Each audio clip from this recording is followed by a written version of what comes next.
For years, starship captains have kept their chief engineers in line with a story, a bogeyman, to make sure that they eat their greens and go to bed on time. That bogeyman is the Excelsior Mafia. Hello everyone, this is Venom Geek Media here, and at the request of Navark Tully DT, we're going to take a closer look at the issue of the Excelsior. More precisely, why do we keep seeing Excelsiors or Excelsior derivatives popping up throughout the entire Trek timeline? Now, in a video with Drakinafel, where we talked about various versions and iterations of the Excelsior, I made the joke that there was such a thing as the Excelsior Mafia, a secret cabal of Starfleet admirals intent on propagating Excelsior-class ships for all of time. But I want to take a closer look at this issue beyond just a simple joke, and really answer the question as to why there are quite so many Excelsior-style ships in Starfleet's history. So let's jump into it. So the first thing to do is going to be to understand the origins of the Excelsior class. Where did this thing come from? Right, so the Excelsior was designed with transwarp drive. This would have been a trump card in the context of the Klingon Cold War. The Klingons at the time were developing a big scary battleship, although that came to naught, thankfully. I don't think the Klingons wanted to embarrass themselves like that. But Starfleet was very worried about it and invested heavily in this transwarp drive concept. Regardless of how fast any new ship would be, it would never be faster than transwarp drive. There's wibbly wobbly timey wimey and physics stuff at play there, which I won't get into. Now, even though transwarp drive itself did not pan out, the tech gap with the Klingons expanded thanks to the Excelsior, even though it didn't enter production until the 2290s. And I would point out actually that it's quite possible that in that time the Klingons may have produced something equivalent to the Excelsior. Certainly talk about a D8 was on the horizon, if it was not for that significant emotional event we call the Praxis disaster. But you're going to say, well, what does this have to do with Excelsior? Well, I mentioned in a previous video that because of the Khitomer Accords, Starfleet couldn't produce new battle cruisers. This included things like the Georgiou class and the Centaur class. These are things that were derivatives of the Excelsior class. So with that in mind, Starfleet has all this infrastructure that was originally going to be devoted to building the battlecruiser derivations, but now cannot because they are forbidden by treaty. So what do? Do you just let that go to waste? No. You use that to build Excelsior-class ships, which are not in any way prohibited by the treaty. It also makes more sense to build large, long-range cruisers rather than build more small destroyers. After all, we're talking about a military drawdown in this period, and territorial defense is far less of a concern, whereas a larger, long-range exploration fleet is much more useful in this time period. So this is why they begin producing Excelsiors in the 2290s at such volume, far greater numbers than the Constitution was produced back in the 2240s. Then that brings us to Excelsior II, or the Enterprise B variant. Gets a little bit confusing there. This particular variant was equipped with a cloaking device until Tomed incident and all of that put an end to that whole business, and they basically just had to be made into normal starships, but it did have slightly better long-range capabilities. Now, the Excelsior would continue in production even when the Ambassador class began entering service, and this is due to, like I say, infrastructure. The Excelsior could be built using older infrastructure, the same kind of infrastructure, roughly, that built Constitution class ships. Things like the Ambassador class and its derivatives were far, far larger and required significantly more modern infrastructure to accommodate their construction, whereas Excelsior could be built using all the pre-existing stuff.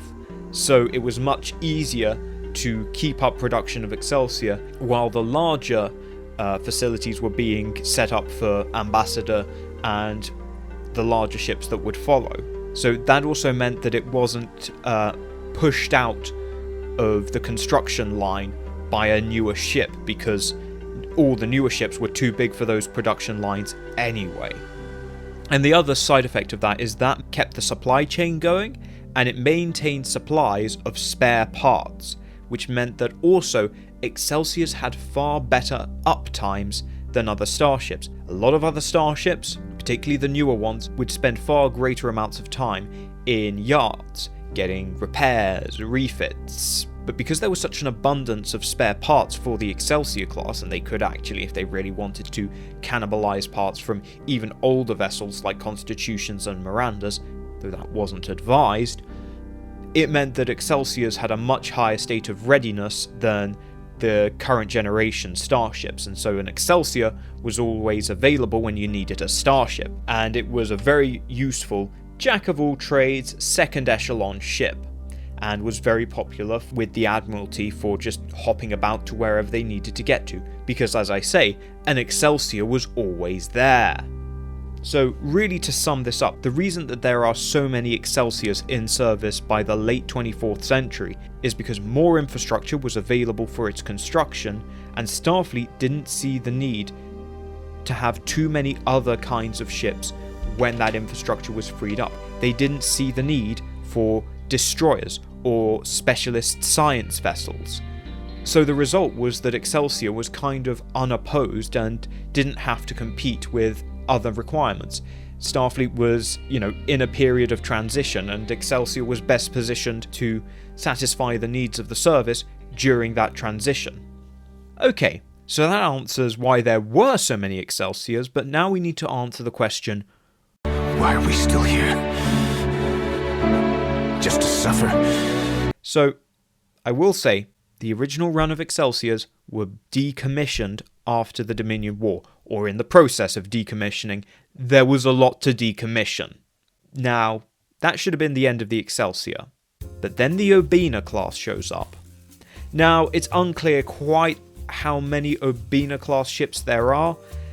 I'm going to go out on a limb and say that the Obina was likely just an experiment, probably by the Excelsior Mafia, in order to try and keep the Excelsior in service. Now, it's unclear. For the Obina to be an experiment, it actually needs to have scaled down sovereign nacelles, so half-size nacelles, which are not unheard of. We see them on the New Orleans class, so it is something that is done, but it's somewhat unusual. But the rest of the hull does seem to pretty much line up with the typical Excelsior class. Really, it's up to you what you think the Obina class is. As I say, I think as an experiment, someone took aside some Excelsiors and say, can we modernize them even more than we already have? And the answer to that was, no, you can't. Don't even try. That would be the end of Excelsior, right? That would be the end of the Excelsior class. Well, no! Let me introduce you to the new Excelsior II. We need a better name than that, but you all know what I'm talking about. The thick-necked Excelsior that we saw in Season 2 and 3 of Star Trek Picard. This appears in the 2390s and seems to be a genuine replacement for the Excelsior, not just a refit with even newer technologies, which by the end, as I say with the Obina class, you're turning the ship into a kind of Frankenstein's monster that just wishes the suffering could end. Now, the Excelsior II is substantially larger than the original Excelsior, and it has an even thicker neck than before. It seems to be a very good heavy cruiser and actually gives Starfleet a decent universal heavy cruiser, which you actually look back on the Dominion War era and that whole period, and you realise that Starfleet didn't really have a dedicated universal heavy cruiser other than the Excelsior. You had the very heavy cruisers like Ambassador and Narendra class, but those were very heavy cruisers verging on battleships. And then you had stuff like, you had the Niagara and Challenger, but those were quite peculiar and particular designs that again weren't really what I would call universal heavy cruisers, because the Excelsior was still holding down that role at that time. Now fortunately, with the original Excelsior gone, we actually now get a proper universal heavy cruiser in the form of the Excelsior II, and it sits in a very nice position within the Starfleet of this time period. So that's all very good and jolly, but why do we need another Excelsior? Well, I have two answers to this question. Answer number one is that Excelsior is in some way a fundamentally good and right design. It's kind of a Klingon idea. You know, there's some je ne sais quoi about it that just makes it work. It just works. And then there's the other reason why this might be the case. The Excelsior Mafia. Okay, let's have some fun and let's talk about the Excelsior Mafia. Starfleet is a very large organisation with a very large admiralty, and it's worth pointing out that the majority of Starfleet admirals tend to be on the older side. Not only are most Starfleet admirals old, but you can get Starfleet admirals who are very, very, very, very, very old. Like Vulcan admirals, who may well have spent the best part of a century in the admiral's office. Old people tend to like familiar things. It's also much easier to pitch to an old person a familiar concept. In fact, any person, not just old people, but any person. It's far easier to pitch a familiar concept than it is to pitch something that is a novel concept. For example, if you go to a stuffy old admiral's office, you come in and you have the Prometheus. Look, Admiral, I've got Prometheus. It separates into 3 and can attack on multi-vectors. And then some boring old sap says, Admiral, I've got another Excelsior for you. It's got an even thicker neck. And the Admiral's going to be like, splendid Excelsior, yes, excellent, very good. We'll have more Excelsiors, good, we'll get this done, we'll make it happen, make more Excelsiors happen. Oh, what was it you had there anyway? Oh, who cares, get out of my office. I'm sure something like that happened. Therefore, the theory is that there is a cabal of admirals who either actively or subconsciously conspire to ensure that some kind of Excelsior or derivative of Excelsior remains in service with Starfleet. We have no official evidence for this, no one has ever said anything like that, but it does make a lot of sense, doesn't it? And the phrase rugged and reliable is often used to shut down any kind of criticism or questioning, or that whole suggestion of why don't we, but it's rugged and reliable. Okay, so that's that theory.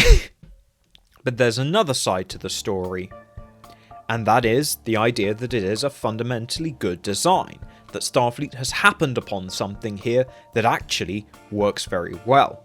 So what we need to do is we need to look into the fundamental design traits of the Excelsior class. What is it that makes Excelsior Excelsior? And really what it comes down to is the idea of concentrated mass as opposed to dispersed mass. If you look at the Excelsior, we have concentrated mass. Everything is really balanced around the middle.